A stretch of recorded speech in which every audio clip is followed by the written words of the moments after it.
Dear participants, thank you for participating in the Taiwan New Southbound Digital Trade Talent Cultivation 2022 training course today.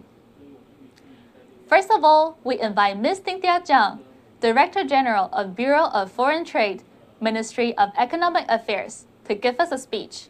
Let's welcome. Ladies and gentlemen, good evening. On behalf of the Bureau of Foreign Trade, I would like to welcome you to the opening session of the Taiwan New Southbound Digital Trade Talent Cultivation Program. Since the outbreak of the pandemic, lockdowns and social distancing have led to a radical rethinking of business models and our shopping habits. E-commerce sales worldwide have surged in recent years, amounting to approximately $5 trillion last year. This figure is expected to grow 50% over the next 4 years. Therefore, it is crucial for businesses and governments to adapt to this new normal. We all know that Southeast Asia has experienced the fastest growth of online shopping in the world. There are now more than 40 million new internet users. 350 million people made at least one online purchase last year. Therefore, proficient skills by using digital tools is crucial for businesses, especially SMEs, to grasp these immense opportunities. Digital tools brings many significant benefits to SMEs. It can help SMEs to join in the global markets quickly. However, many businesses do not have the time or the advice needed to plan this transition well. That is, to select the right platforms or to upgrade digital skills. Last year, we offered courses on effective e-marketing skills for SMEs in Southeast Asia and Taiwan. Many participants have dedicated their businesses into e-commerce since then. Based on our successful experience and constructive feedback, this year we will provide new perspectives of operations for the SMEs wishing to explore cross-border e-commerce markets. I hope that through this program, you could know more about the secrets of how to use digital tools to gain more exposures for your products and your company, and most importantly, to get more sales. We are confident that it will yield fruitful results for the participants. Finally, I wish everyone good health and prosperity. Thank you very much. Welcome to Taiwan New Southbound Digital Trade Talent Cultivation 2022.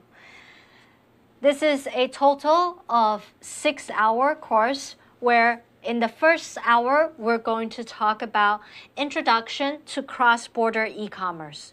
What is it and who is it for?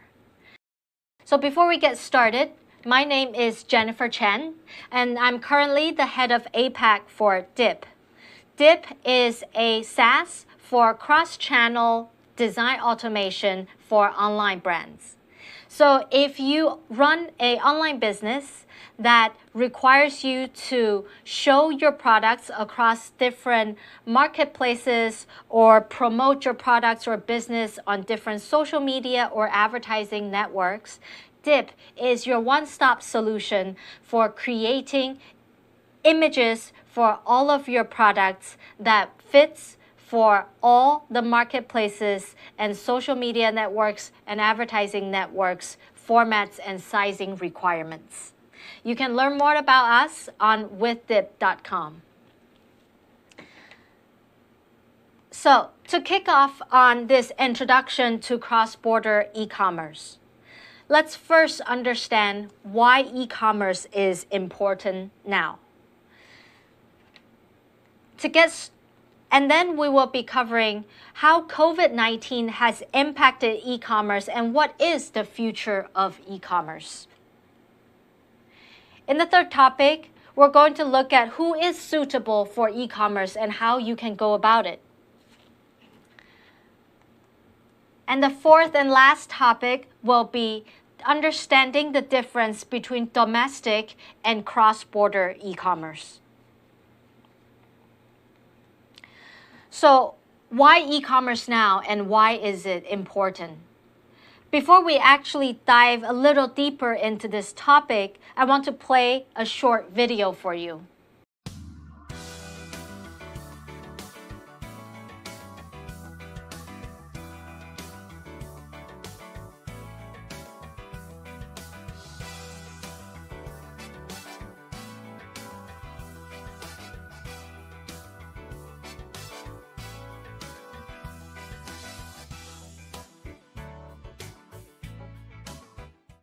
Now, what did we just watch here? This was actually a showcase between Adidas and Prada's latest NFT program. Both of these are luxury brands by LVMH and Kering, and they started being involved in the e-commerce in the very recent time. But just because they are latecomers in the e-commerce game doesn't mean they are any slower.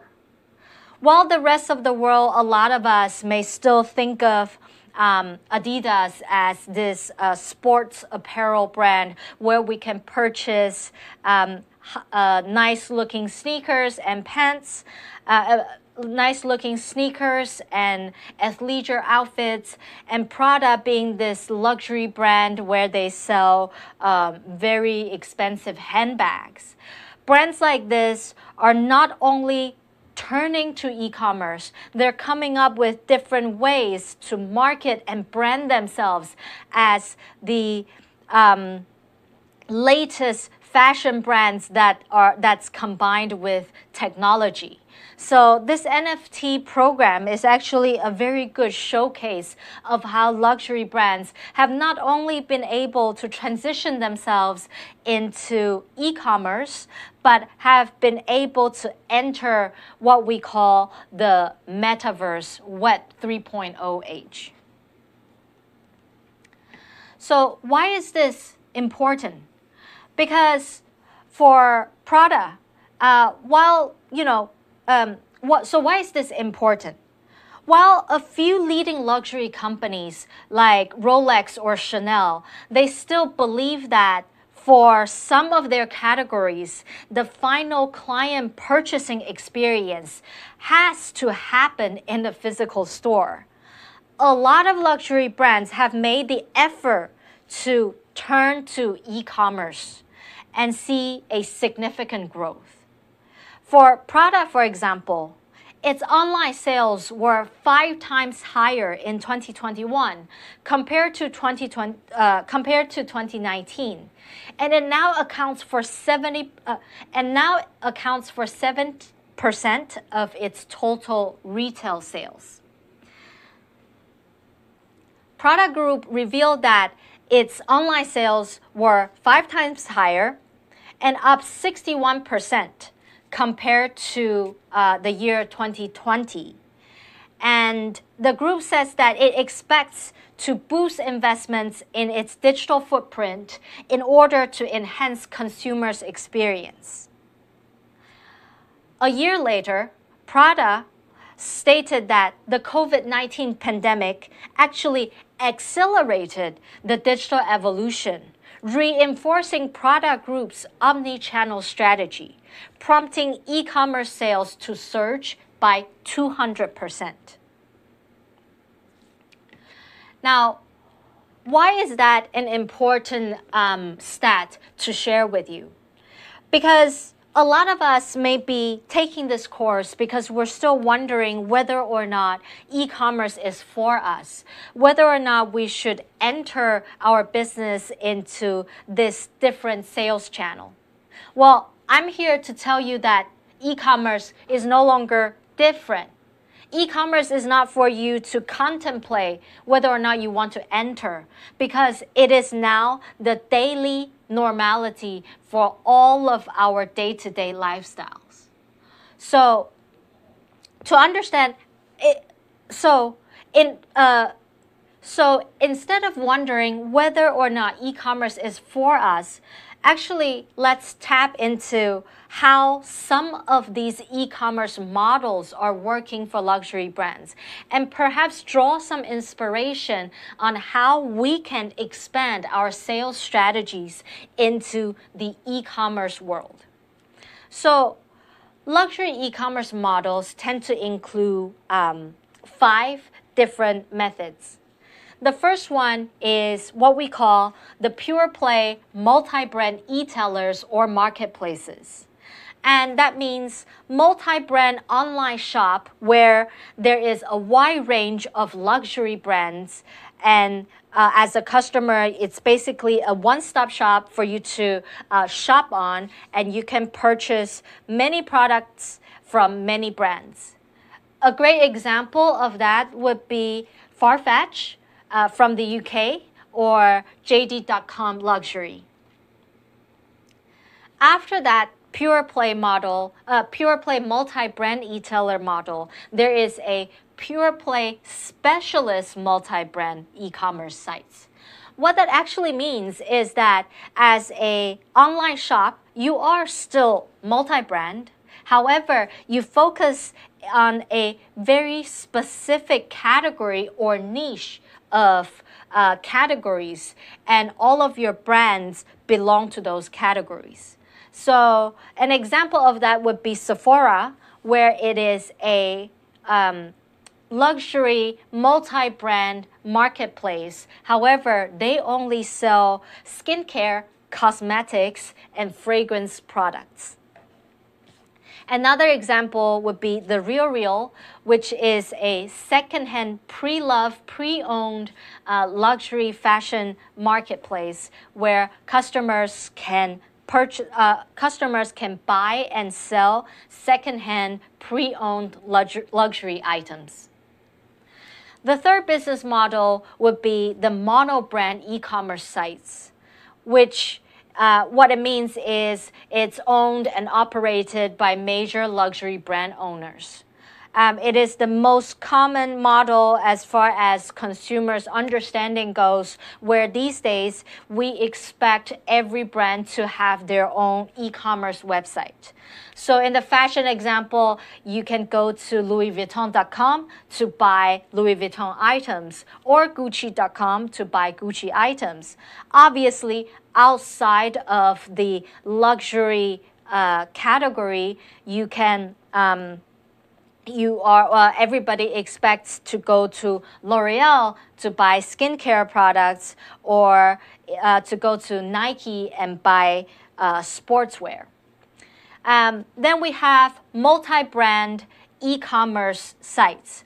What that actually means is the websites are owned and operated by major luxury brand companies. And here, luxury brand companies are holding companies. Like they are a corporation that owns multiple brands, and they have decided to launch their own website, which houses all of the brands under their umbrella. So it's not as common of a business model that we see. However, LVMH has been able to launch 24s.com and a lot of other industries. We can also see, well, actually in terms of like hotel groups, you can actually see a lot of these you can actually see more of this type of business model where a hotel group will feature all of its different hotels, and you can purchase your stays from that site. Lastly, we have luxury department stores, multi-brand e-commerce sites. What that actually means is just the traditional transitioning from your traditional brick and mortar department stores online. So it actually doesn't have to be luxury. Basically, it's any department stores that you used to visit physically, and they all now have a digital version of it. So like we used to go to Bergdorf Goodman in New York, now you can just visit bergdorfgoodman.com to shop for all the items that you could have purchased physically. So that's just a brief overview on the different business models that brands have been able to do when they transition themselves from a traditional offline brand to now having an online presence. Obviously, since the pandemic, since the entry of COVID-19, and that everybody being now is still living either right in the middle of the pandemic or post-pandemic, this has significantly impacted the future of e-commerce. So e-commerce and non-store retailers estimated a US $2.3 trillion in 2020, and is actually projected to reach a revised size of 5.1 trillion by 2026. A lot of these numbers have been boosted with because of the pandemic.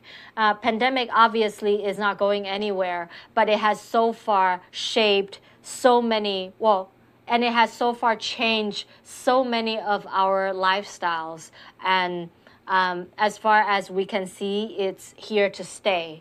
So for online sales of luxury brands, during the pandemic time, it jumped 27% year on year in 2021, following a 50% increase year on year in 2020. For industries like the diamond industry, where traditionally nobody would be purchasing diamonds over the internet, there has actually been a 20% increase during the pandemic time, which led to a 70% year-on-year sales growth in the online stores. So obviously, these are traditionally the most impossible industries to transition from offline sales to online sales, and they have all seen a tremendous growth. So what that means for the rest of the categories, the more normal day-to-day categories that are relevant to our lifestyles, such as electronics, clothing, and groceries, all these major categories together account for 42% of all consumers' digital spend.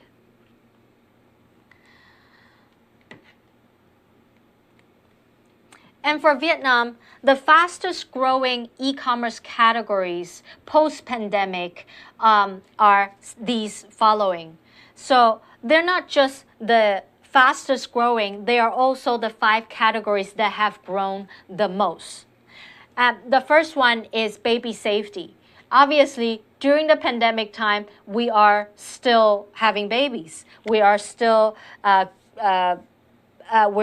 very much paying attention to the safety of our kids. So more parents, now that they're spending more time at home with their children, they actually spend a lot of time baby-proofing their houses. What was happening before that is, okay, you may have your kids, and you then send your kids to daycare, kindergarten, or schools, all of these places. But during lockdown, nobody is able to go anywhere. So you're spending time at home with your children, having hyper attention, having hyper focus on your kids' safety. So this baby safety retail category has actually seen a tremendous growth of 818% in the e-commerce sales. Next is women's clothing.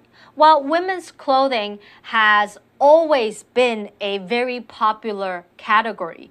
It has become an even more important part of textile retailers' business model. A lot of it is actually due to impulse buy.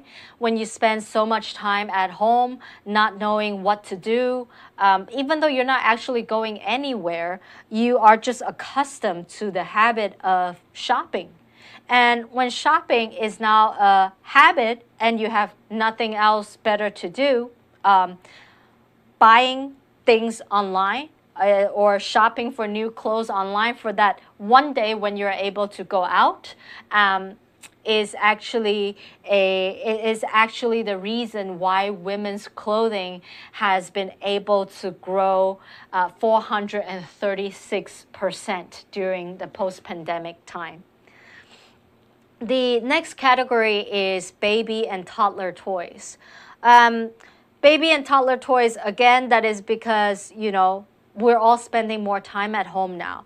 We can no longer take our children to the park to play, so there will be a need for a lot more of these toys and entertainment that we can keep our kids excited for at home. So brands and retailers were able to monitor the most popular items on best-selling platforms and maximize their product distribution efficiency. When it comes to baby and toddler toys, the sales actually grew 272% during and post the pandemic times for the Vietnamese market.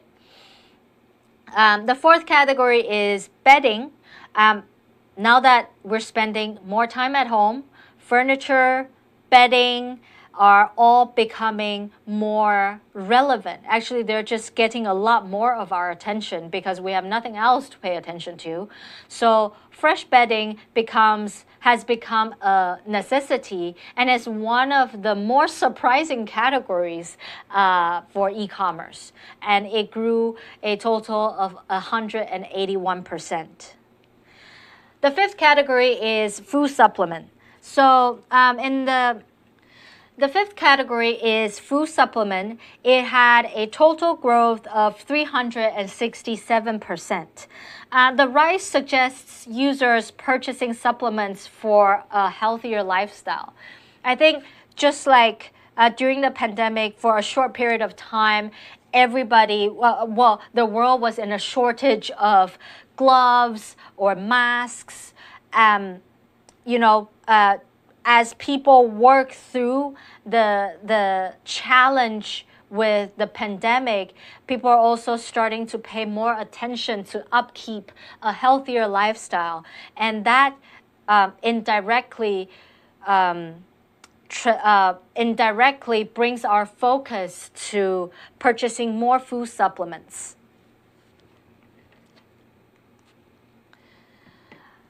So, aside from these e-commerce categories that have gotten a lot of traction during the pandemic and post-pandemic time in Vietnam, there are also a few trends that we should pay attention to that are most relevant to e-commerce in 2022. Trend one is that the e-commerce landscape is getting more competitive. It actually goes without saying, as more players, more businesses are entering the e-commerce sales, there naturally is more competition. However, with the growing competition, a lot of the infrastructure that makes e-commerce marketing or selling easier is also getting more competitive. And an example of that is your digital advertising costs and the reduced campaign effectiveness. A lot of you may have already noticed that Facebook advertising is actually a lot more expensive. It actually has already doubled the cost between this year and last year, and you are only getting half of the return on investment that you used to see. So what we can learn from this and the way forward would actually be to diversify your marketing budget to different channels and actually pay attention to what some of these newer advertising channels are. For example, maybe Snapchat and TikTok. These are newer mediums that are less saturated, which can help with your business marketing. Also, it's important to maximize your customer's lifetime value to customer acquisition cost ratio, because increasing the spend from an existing customer is actually 3 times more, it's actually 3 times cheaper than acquiring a new customer. So now that the cost of acquiring a new customer is becoming higher, maybe it's time to pay attention to how we can cultivate our existing customer base so that this existing customer can spend more and also can spend more often on our platforms. The second trend here is more e-commerce businesses go global to overcome growth bottlenecks. This particular trend is actually the inspiration of our entire seminar, where we talk about cross-border e-commerce.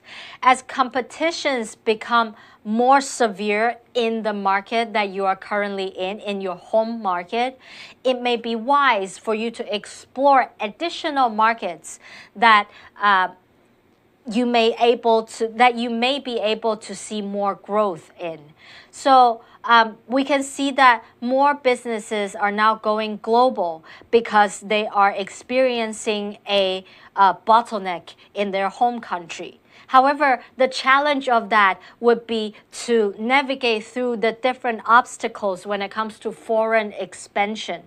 Again, throughout this course, we will continue to talk about the different things, the different nuances, even cultural differences you have to pay attention to when it comes to market expansion. But the way forward here is you are no longer, it's actually not as feasible for you to stay in your home market anymore, and you need to plan ahead to prepare for growth in different ways, whether it be expanding to new markets or expanding your product offering categories, or even just finding ways to increase your market share with existing products. Trend number 3 is conventional financing methods will take a back seat. Again, we will be reviewing a lot of different payment methods that different countries prefer.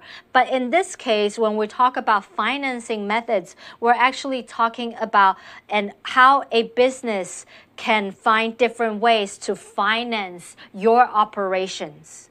So it used to be that when we start a new business, we will go to the bank to take our loan, or we will go to investors to look for funding in exchange of our company's equity. But these days, there are a lot of other alternatives that are out there which can offer a potentially cheaper way of financing your business. But the challenge of that is weighing the pros and cons of these alternative financing and actually figuring out whether or not it is right for you.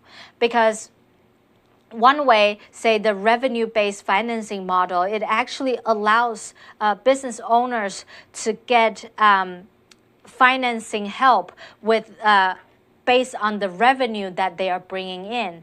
But in order to make that feasible, you have to be a business that can generate revenue in a very short period of time so that that financing method can actually be effective. So the way forward here is to explore different alternative financing solutions to fuel your business growth. And in terms of aside from all the trends, what are some of the important stats we should pay attention to when it comes to e-commerce in Vietnam? Well, Vietnam has an estimated e-commerce value of US $11.8 billion in 2020. Vietnam's internet economy is booming due to fast-growing internet and smartphone penetration, and that it actually accounts for 5.5% of total retail revenue. E-commerce in Vietnam has seen an 18% growth since 2019, and it accounts for 5% of the country's GDP and is projected to reach US dollar 43 billion US dollar by 2025. It's forecast to grow at an annual rate of 30% between 2021 and 2025, and such high penetration of internet and smartphone users encourages and supports the strong growth of e-commerce in Vietnam.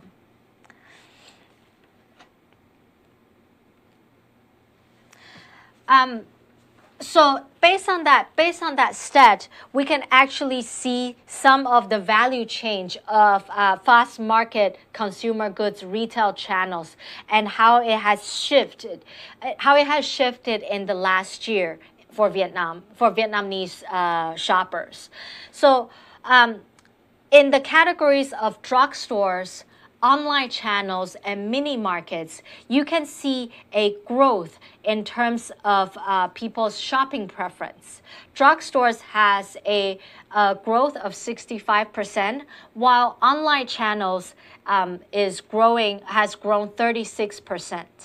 So these are some of the channels you can pay attention to if you are a traditional manufacturer or a traditional retailer that are looking to do B2B business models in order to help you launch your products in the market.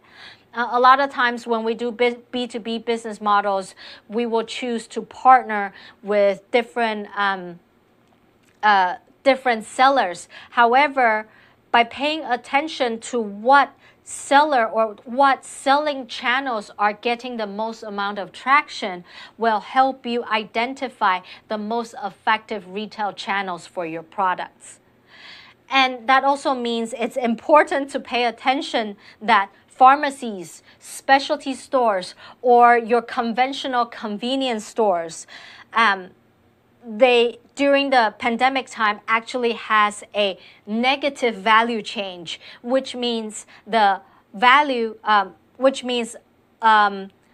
not only they're not as popular of a channel to buy your FMCG products, there's actually a declining visitors going to those places to purchase the products.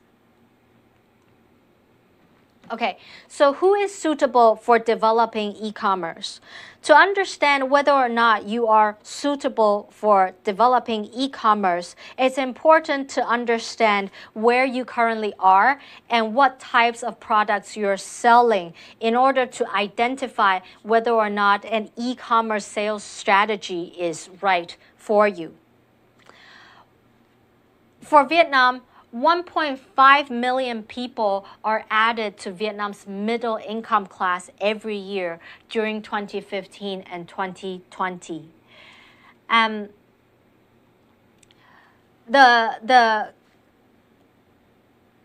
The current Vietnamese strategies and policies on the fourth industrial revolution towards the overall goals of developing a digital economy and promoting national digital transformation is allowing the entire Vietnamese e-commerce to see a significant boost.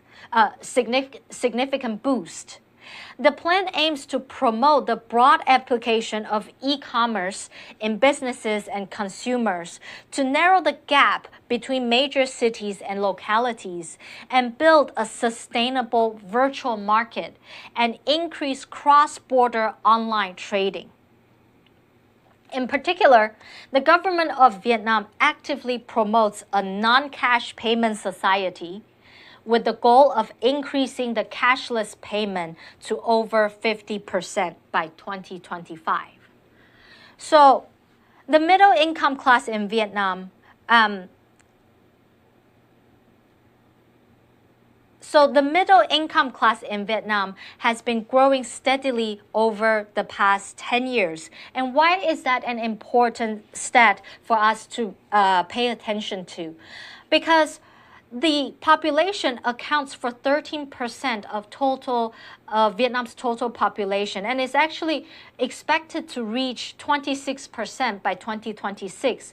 What's particular about this particular group is their increase in disposable income, and that actually allows them to spur domestic consumption via electronic payment platforms. So traditionally, the credit card penetration in Southeast Asia isn't very high, and a lot of times that can actually be seen as an obstacle when it comes to having a digital economy or selling online. However, the middle income class is when the middle income class is actually a growing group. This means that their overall spending power is relatively higher, and this allows them to adapt themselves into all the different methods of paying, which will make e-commerce sales easier going forward. So the most popular products purchased online is an important section to understand, because if you are still in the process of deciding what you are selling or what you would like to bring to the market, understanding what the most popular products are can help you identify your competition, analyze your risks of when you enter a new market, and also understand and actually brainstorm what are some of the strategies that can help you differentiate yourself if you choose to enter a highly competitive market. The most popular products purchased online, globally speaking, are clothes and footwear, consumer electronics, household appliances, and personal care products. Key e-commerce operators include Shopee, Tiki, Lazada, Sendle. All of these platforms are general marketplaces that carry a lot of products selling items in these categories. However, because these are traditionally very competitive categories, it's important for a brand to figure out what it is that's different about you in order for you to stand out. For taking clothes and footwear, for example, it actually may not be as feasible for you to sell on general marketplaces because the competition is too great for you to even win eyeballs and compete customers' attention from some of the more major brands. Consumer electronics, it is one of the most popular, one of the biggest exporting categories for Vietnam's economy. So maybe when you are looking into expanding into, build an online business selling consumer electronics, you can think about the potentially lower manufacturing costs just because this is already a industry, a category that is very popular and mature in your market. The same goes for household appliances.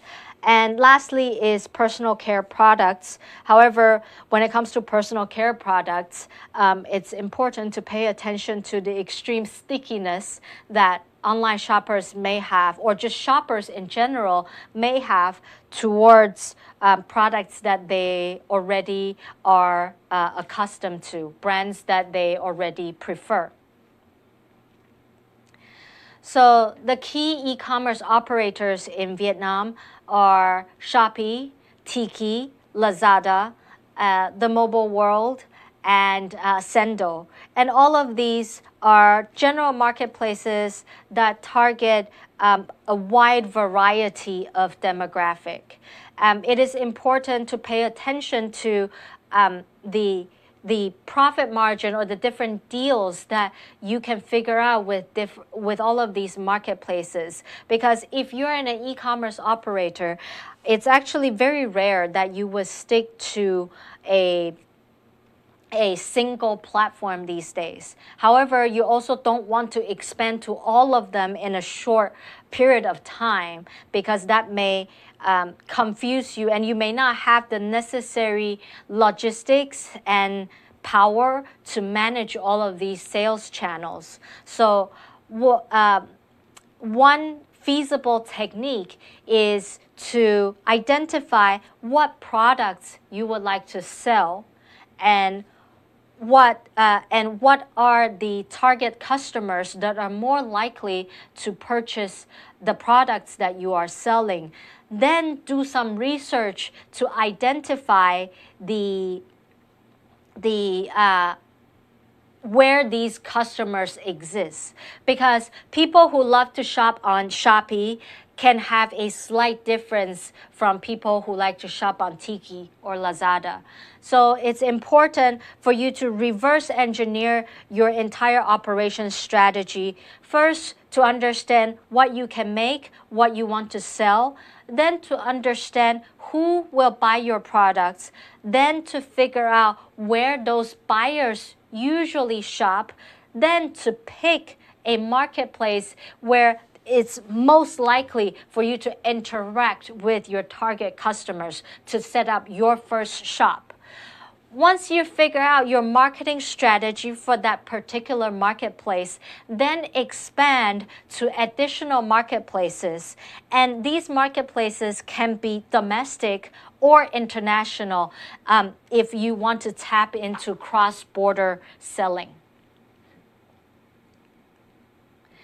So, in addition to understanding the key e-commerce operators in Vietnam, it's also key to understand what are the popular e-commerce channels in Southeast Asia and in the world, depending on your cross-border strategy.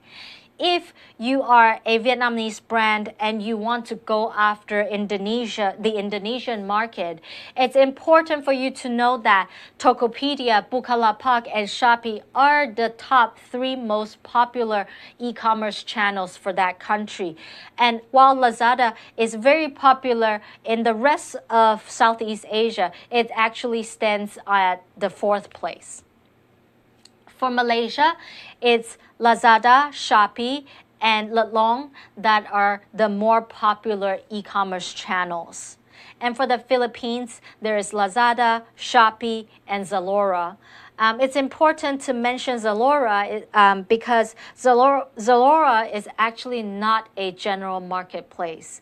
If you happen to be an apparel fashion brand, then that may be your marketplace of choice in order to bring your business to the internet. Then in Thailand, there is Lazada, Shopee, and Chilindo. In Vietnam, we've already talked about, it's Shopee, Tiki, and Lazada. And in Singapore, the most popular marketplace is actually Qoo10, followed by Lazada and Shopee. So looking at this chart, it's actually very easy for a new e-commerce player to think that, oh, I want to pay attention to the top 3 most popular e-commerce channels. However, if you pay a slightly closer attention to these top 3 channels, you will notice that a lot of them are actually general marketplaces with a lot of different product categories.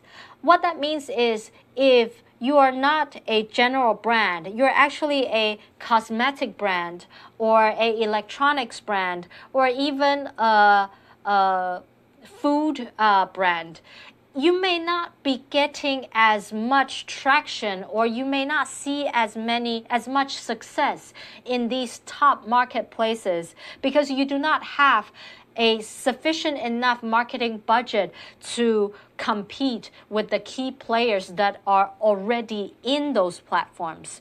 So it may be wise to take a look at the rest of the e-commerce channels on this list, such as Strawberry Net in Singapore, which is a marketplace. It's a multi-brand marketplace focusing specifically on cosmetics, skincare, and makeup products.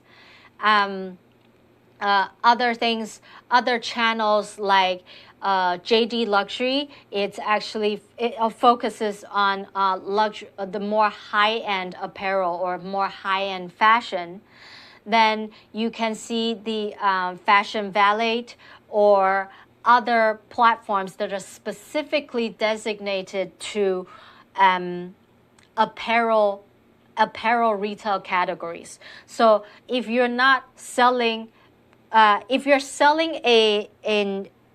your brand belongs to a specific retail category, it could be a better strategy for you to identify the marketplaces, the platforms that are most relevant to the product category you are involved in, rather than trying to enter the most popular channels, where it usually means that there will also be the most amount of competitions. So now that we've talked about what e-commerce is and we have a better understanding of e-commerce, let's take a look at the difference between domestic and cross-border e-commerce. So the difference between domestic and cross-border e-commerce is that cross-border e-commerce usually refers to an international commercial activity in which all components of a shopping experience require cross-border logistics. So what do we mean by all the components? Well, key components when it comes to cross-border e-commerce that we have to pay attention to will be currency, payment, tariffs, and delivery. So when it comes to currency, it's the ability to receive one currency and exchange it to another. This will play a significant role when it comes to localizing our price for the local expectation, as well as for our own profit margin. Because while everybody can purchase your product with the currency that they are most likely used to, for you as an operator, there's only one currency for you, which is your home currency, that has to be responsible for your cost and operation of your products. The next thing is payment. Basically, it means supporting of different payment methods that are local to the countries that you are selling to.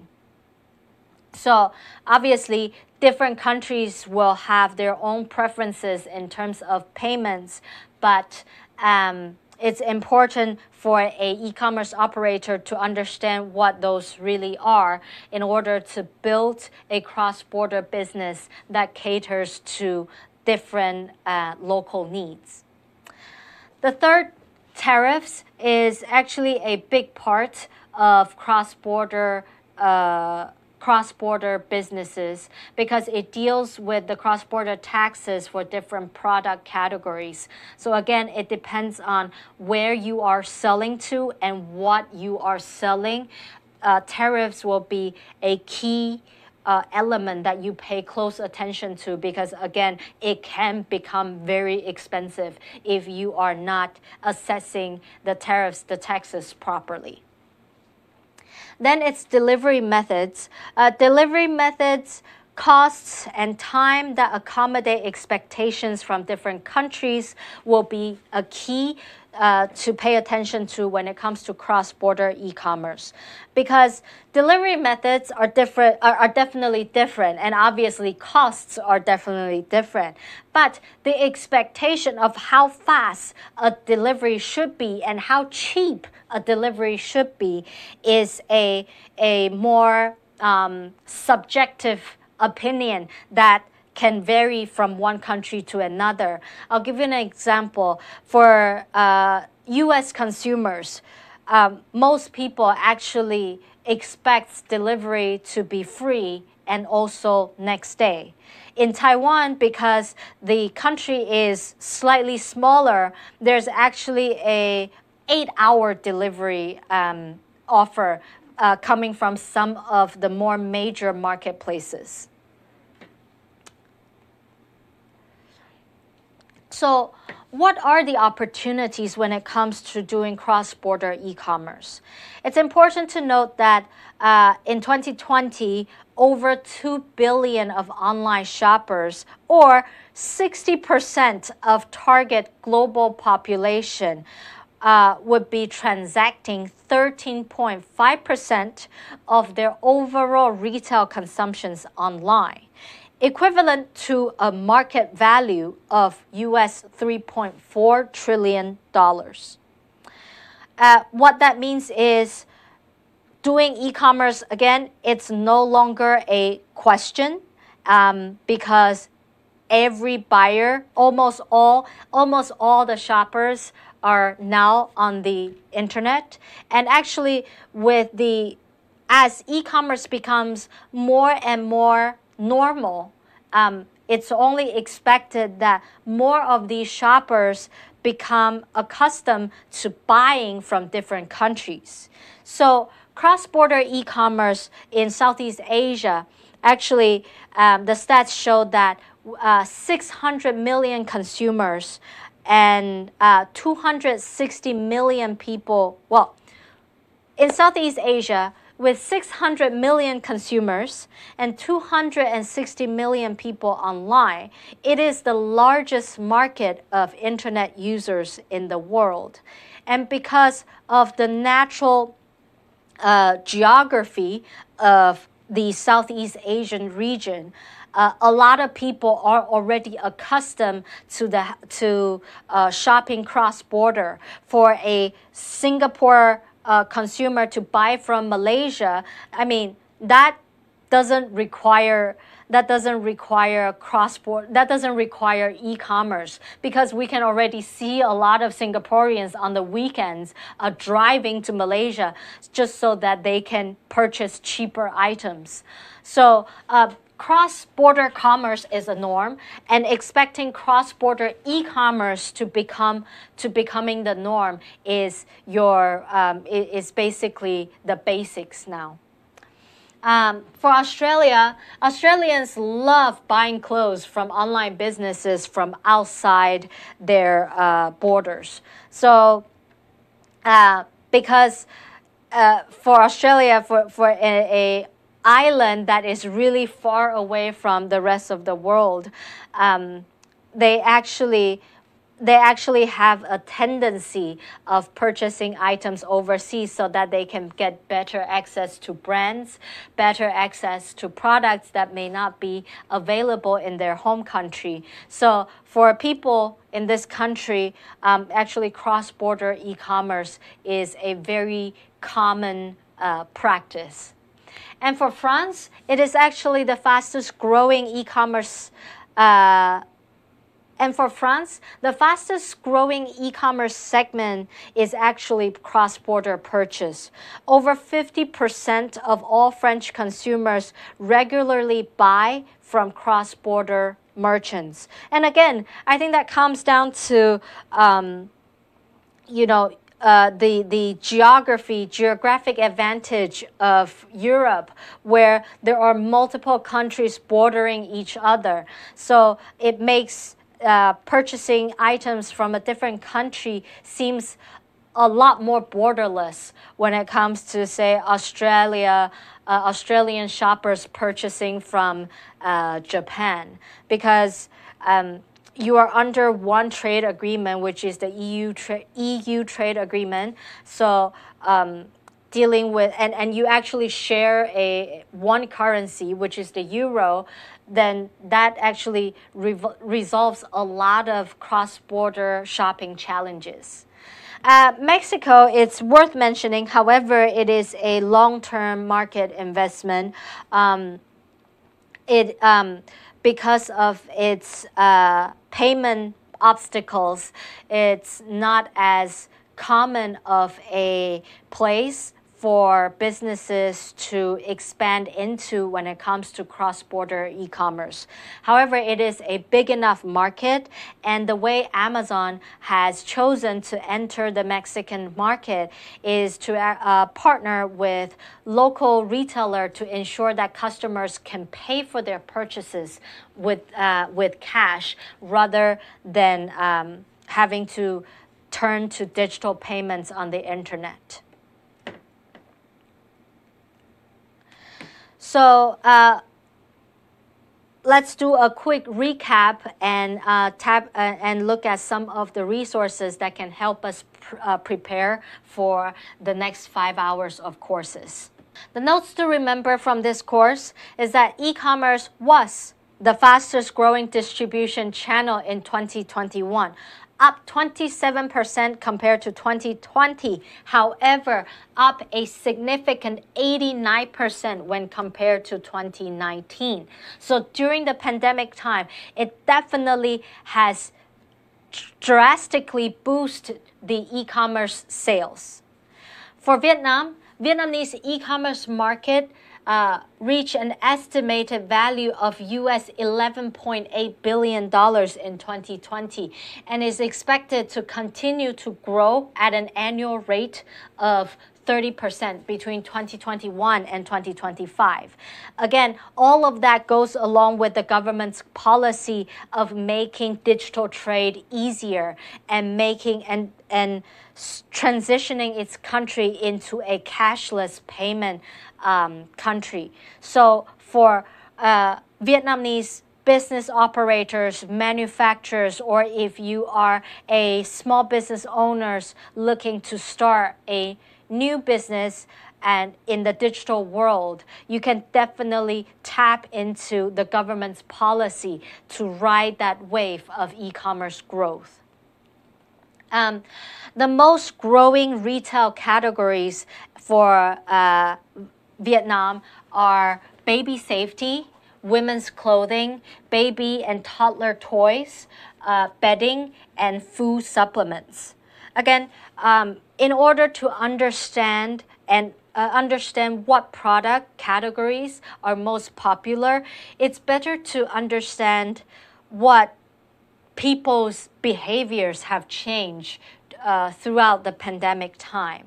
Obviously, because of the pandemic, the lifestyles that we used to have prior to 2019 is now very different now that we're in 2022. And that will continue to shape our shopping behaviors, whether it be online or offline.